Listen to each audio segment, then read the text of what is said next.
ಅಲ್ಲ, ಜನ ಔಷಧಿ ಯಾವ ಕಾರಣಕ್ಕೂ ನಿಲ್ಸಬಾರ್ದು ಅಂತ ನಾನು ಉತ್ತರ ಕೊಡ್ತಾ ಇದ್ದೀನಿ. ಅವ್ರು ಹೇಳ್ತಾ ಇದ್ದೀನಿ, ಜನ ಔಷಧಿ ಜನಸಾಮಾನ್ಯ ಸಿಗುವಂತಾಗಿದೆ. ನಾವು ಇಲ್ಲಿ ಕೊಟ್ಟಿದ್ದೀವಿ ಹೋದ ಸರಿ. ಅವ್ರು ಯಾರು ಅಷ್ಟೊಂದು ಆಕ್ಟಿವ್ ಆಗಿ ಕೆಲಸ ಮಾಡಕ್ ಬರ್ತಾ ಇಲ್ಲ ಯಾರು. ಅದೇನಾಗಿದೆ ಅಂದ್ರೆ ಜನ ಔಷಧಿಗೆ ಕೆಲವೇ ಒಂದಿಷ್ಟು ಮಾತ್ರ ತಗೊಳಕ್ ಬರ್ತಾರೆ, ಅದರಿಂದ ಅವ್ರು ಲಾಸ್ ಆಗತ್ತಂತೆ ಕೆಲವ್ರು ಬರ್ತಾ ಇಲ್ಲ. ನಮ್ದೇನ್ ಪ್ರಾಬ್ಲಮ್ ಇಲ್ಲ ಅಲ್ಲಿ, ನಾವು ಇಲ್ಲಿ ರೆಡಿ ಇದ್ದೀವಿ. ಏನ್ರಿ ಪರಪರೆ ನಾವು ಕೊಟ್ಟಿದ್ದೀವಿ ಇಲ್ಲಿ. ಅವ್ರು ಯಾರು ಬಂದ್ ಮುಚ್ಚಿಕೊಂಡು ಹೋಗ್ಬೇಡವ್ರು, ಬರ್ತಾ ಇರ್ಲಿಲ್ಲ, ಸರಿ ಇದು ಮಾಡ್ತಾ ಇರ್ಲಿಲ್ಲ. ಅದಕ್ಕೆ ನಾವು ಈಗ ಪ್ರೈವೇಟ್ ಕೊಡೋ ಬದಲು ಜನೌಷಧಿ ಕೇಂದ್ರವನ್ನ ನಮ್ಮ ಸರ್ಕಾರಿ ಆಸ್ಪತ್ರೆಯಲ್ಲೇ ಕೊಡಬೇಕು ಅನ್ನೋದು ನಮ್ಮ ಉದ್ದೇಶ ಇದೆ. ಇದಲ್ಲೇ ನಾನು ಇವತ್ತು ಮಾನ್ಯ ಮಂತ್ರಿಗಳ ಹತ್ರ ನಾನು ಇವತ್ತು ಮಾತಾಡ್ತೀನಿ. ಇವತ್ತು ಗರ್ತಿಕೆರೆಗೆ ಬರೋದ್ರಿಂದ ಇಲ್ಲ, ಅಲ್ಲೇ ಕೊಡೋದು ಒಳ್ಳೇದು. ನೀನ್ ಪ್ರೈವೇಟ್ ಅಲ್ಲಿ ಏನಾಗುತ್ತೆ ಅಂದ್ರೆ ಕೆಲವ್ರು ಹೋಗ್ತಾರೆ, ಕೆಲವ್ರು ಹೋಗಲ್ಲ. ಅದರಿಂದ ಯಾಕೆ ಇಲ್ಲೇ ಕೊಡೋದು ಒಳ್ಳೇದು ನನ್ನ ಲೆಕ್ಕ. ನಾವು ನಮ್ಮಲ್ಲೇ ಕೊಟ್ಬಿಟ್ರೆ ನಾವು ಕೊಡ್ತೀವಲ್ಲ, ಕೊಡ್ತೀವಿ. ಇಲ್ಲ ಅಂತ ಹೇಳಿದ್ರೆ ಅವರು ಪ್ರೈವೇಟ್ ಅಲ್ಲಿ ಕೊಡೋದಾದ್ರೂ ನಿಲ್ಸೋದಂತೂ ಬೇಡ. ಒಟ್ಟಲ್ಲಿ ಆ ಬಡವರಿಗೆ ಸಿಗೋಂತ ಔಷಧಿ ಸಿಗಬೇಕು. ಅದೊಂದು.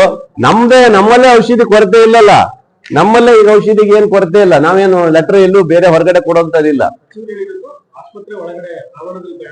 ಹೊರಗಡೆ ಕೊಡ್ಬೇಕು. ನಾನ್ ಹೇಳ್ತಾ ಇದ್ದೀನಿ, ಈಗ ಸಚಿವರ ಹತ್ರ ಮಾತಾಡ್ತೀನಿ. ಆಸ್ಪತ್ರೆ ಆವರಣದಲ್ಲದು ಇಲ್ಲಲ್ಲ, ಆಚೆಗಡೆ ಕೊಡ್ಲಿ, ಕಾಂಪೌಂಡ್ ಒಳಗಡೆ ಕೊಡ್ಲಿ. ಅಲ್ಲೇ ಕೊಡ್ಲಿ, ಅಲ್ಲೇ ನಡ್ಸ್ಕೊಂಡು ಹೋಗ್ಲಿ. ಅವರು ಯಾರು ಪ್ರೈವೇಟ್ನವರೇ ನಡ್ಸ್ಕೊಂಡು ಹೋಗ್ಲಿ.